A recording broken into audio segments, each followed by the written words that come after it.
Decisões penais e coisa julgada. Coisa julgada. Olá, como você está? Nesta aula, vamos estudar e analisar a coisa julgada no processo penal. Meu compromisso contigo é conhecermos o conteúdo da coisa julgada e compreendermos o seu alcance e limites.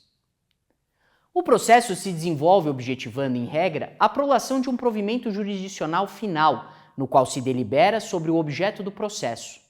No processo penal, a deliberação derradeira é, de modo geral, a sentença, na qual se decidirá sobre a pretensão acusatória apresentada em juízo, julgando procedente ou não a imputação penal formulada contra o acusado.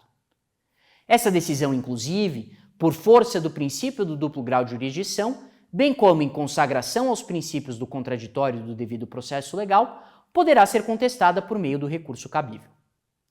Contudo, não há uma possibilidade de discussão eterna, infindável, sobre uma determinada decisão penal. Haverá um momento em que, seja por inércia das partes, seja pelo esgotamento dos meios cabíveis de impugnação da decisão, ela se tornará imutável. É nesse cenário que se estabelece a ideia de coisa julgada. A decisão judicial precisa ter força de definitividade em algum momento. Para a exata colocação do tema, deve-se reprisar as características da jurisdição, que são inércia, substitutividade e definitividade. A primeira diz respeito ao fato de que a jurisdição só atuará quando for provocada, convocada tanto. A jurisdição, portanto, não atua por iniciativa própria. A segunda diz respeito ao fato de que a jurisdição, quando provocada a atuar, substituirá a vontade das partes, não permitindo a autotutela, mas sim competindo ao Poder Judiciário determinar qual será a solução jurídica aplicável ao caso concreto. A terceira característica que aqui interessa importa na compreensão de que essa manifestação do Poder Judiciário, provocado previamente a tutelar um conflito de direitos, tem a potencialidade de se tornar definitiva. Ou seja, haverá um momento em que ela não será passível de modificação e, portanto, deverá ser observada e respeitada, gerando o respectivo efeito jurídico pretendido. É possível ilustrar essa ideia desde logo no processo penal. A ideia de coisa julgada, portanto, está diretamente relacionada à característica de definitividade conferida ao exercício da jurisdição. Não haveria sentido se a decisão judicial não pudesse se revestir de tal condição em um determinado momento, pois, de modo contrário, essa jamais poderia ser cumprida em sua integralidade pelas partes.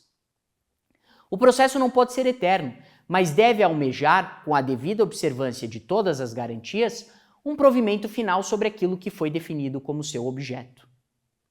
Além disso, é uma garantia individual para que a pessoa não seja julgada novamente pelo mesmo fato. Não é possível, dentro de um Estado democrático de direito, que o indivíduo, sobretudo na seara penal, possa ser submetido reiteradas vezes a uma mesma acusação. Se o Estado detém a prerrogativa da pretensão punitiva, quando esta for buscada, por intermédio de um processo, deve ser avaliada de forma definitiva, a fim de reforçar a seriedade e gravidade de submeter alguém a um processo criminal, não podendo ser uma decisão leviana ou infundada. O fundamento constitucional da coisa julgada está no artigo 5º, inciso 36 da Constituição Federal. Desdobra-se como uma garantia individual, na medida em que o cidadão deve estar protegido de se sujeitar a reexame sobre o mesmo fato. Em outra vertente, desdobra-se também como garantia processual, compreendida como a possibilidade de preclusão e imutabilidade da decisão judicial. No processo penal, a coisa julgada se forma sobretudo em relação ao sujeito passivo do processo e quanto ao fato naturalístico nele julgado. É possível distinguir a coisa julgada entre formal e material.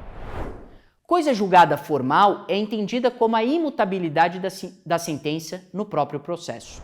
A partir do momento em que a decisão se torna irrecorrível, seja porque transcorrido o prazo para interposição de recurso, seja porque esgotados os meios cabíveis para recorrer, ela é considerada preclusa.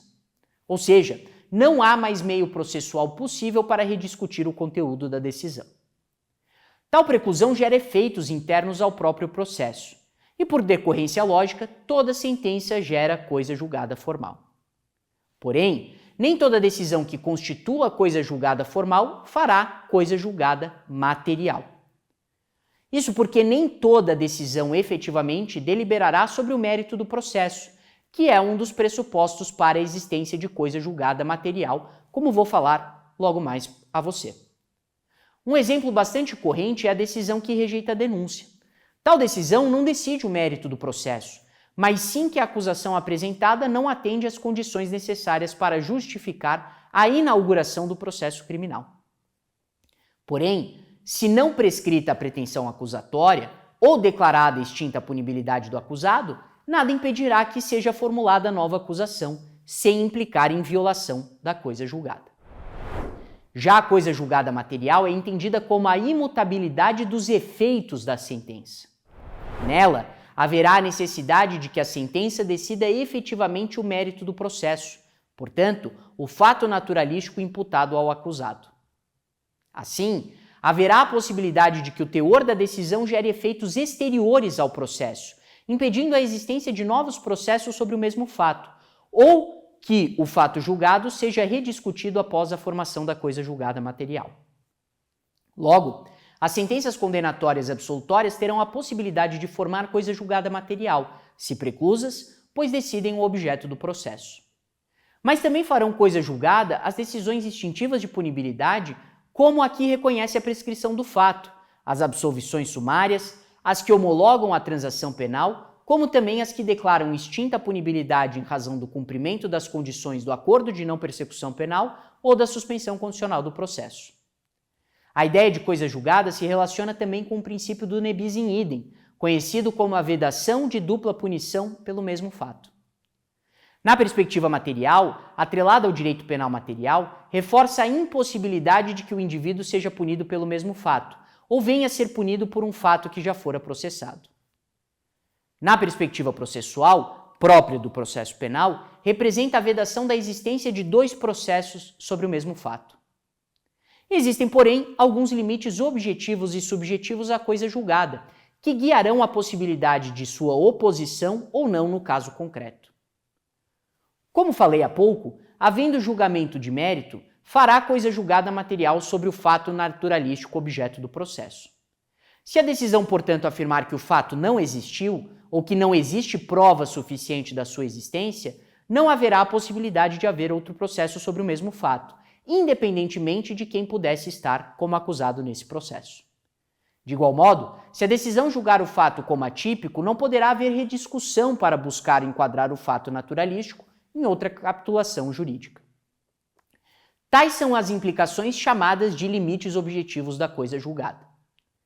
Já na perspectiva dos limites subjetivos da coisa julgada, essas se relacionarão ao suposto autor do fato. Assim, não será possível submeter o indivíduo a novo julgamento relacionado ao mesmo fato. Porém, nada impede que o fato naturalístico possa ser julgado em relação a outro agente, desde que a sentença de mérito não tenha versado sobre o fato em si.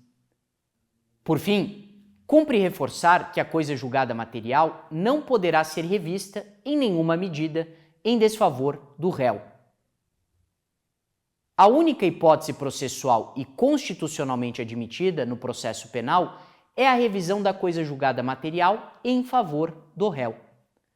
A revisão criminal, disciplinada no artigo 621 e seguintes do Código de Processo Penal, é o instrumento processual cabível para rescindir a coisa julgada material, podendo ser manejada tão somente para desfazer a sentença condenatória transitada em julgado, sempre em favor do acusado. Acompanhem comigo na sua tela, por favor. Então vejam só aqui no nosso elemento visual, a coisa julgada no processo penal. Temos lá a decisão judicial, que é uma decisão tomada em um caso penal. Essa decisão, ela está sujeita a recurso, então nós vamos ter um período recursal, que é o momento no qual as partes podem apelar, podem recorrer dessa decisão. Essa decisão, a partir de um determinado momento, ela se torna uma decisão final e irrevogável. A partir disso, ela vai formar a coisa julgada formal, como a gente viu. A decisão ela se torna imutável dentro do processo. Mas ela pode operar também o efeito de coisa julgada material. A decisão passa a ter efeitos vinculativos fora do processo. E isso vai refletir lá na proteção contra o bis in idem, a dupla punição pelo mesmo fato. Isso garante que o réu não seja julgado novamente pelo mesmo crime. E por fim, eu só posso rescindir a coisa julgada material no processo penal por intermédio da chamada revisão criminal. E como está destacado ali, a revisão dessa decisão só pode se dar sempre em favor do réu, nunca em favor da acusação. Logo, não há possibilidade de se rever a coisa julgada que tenha favorecido o réu, seja ela absolutória ou extintiva de punibilidade. É vedado ao Estado manejar qualquer forma de ação no intuito de rever a absolvição ou extinção da punibilidade do acusado. Assim, a garantia absoluta da coisa julgada só se verifica em efetivo na sentença absolutória ou extintiva de punibilidade, já que a sentença condenatória poderá ser revista a qualquer tempo dentro das hipóteses legalmente previstas.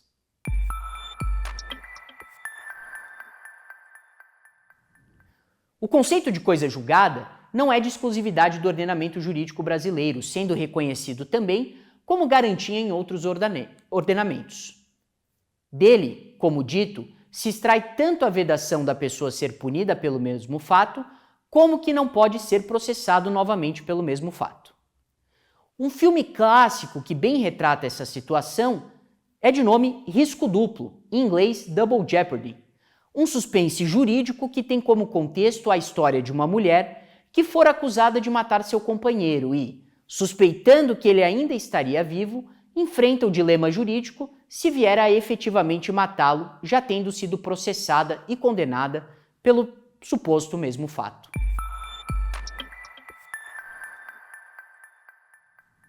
Sintetizando a nossa aula, olhamos com atenção o conteúdo da coisa julgada, concluindo que se trata de importante garantia constitucional. A coisa julgada veda a possibilidade de que o indivíduo seja punido duas vezes pelo mesmo fato, do mesmo modo que impede que exista em um mesmo processo sobre um fato já julgado ou em julgamento. Ainda, observamos que a revisão da coisa julgada só ocorre em casos excepcionais, sempre em favor do acusado, nunca em favor do Estado. Espero que você tenha gostado da nossa aula, bons estudos e até logo!